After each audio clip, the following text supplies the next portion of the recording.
All right, so that's pretty much it for the rear fender for now.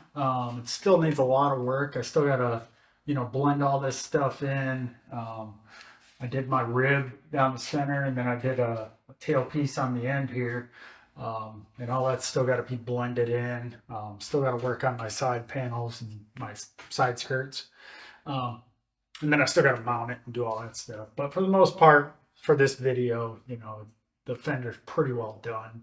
Um, Turned out pretty good. I love it. I love the little tail piece. I love the skirt. It's going to be a really cool looking bike.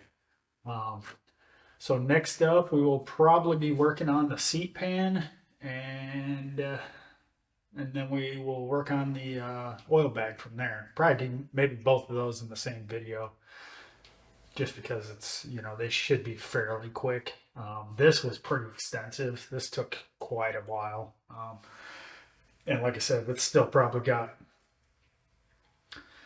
just this rear section here probably still has a good month worth of work as far as like mounting, getting it all perfect, getting it all polished. It's a lot.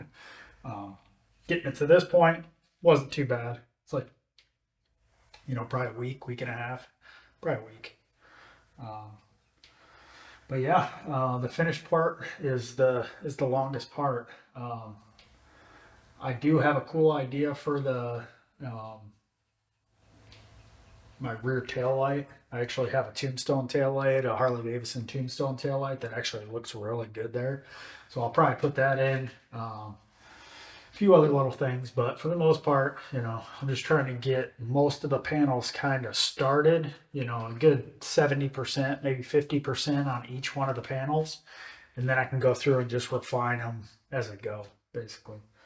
But yeah, if you're into this kind of stuff, like, subscribe, and we'll see you on the next one.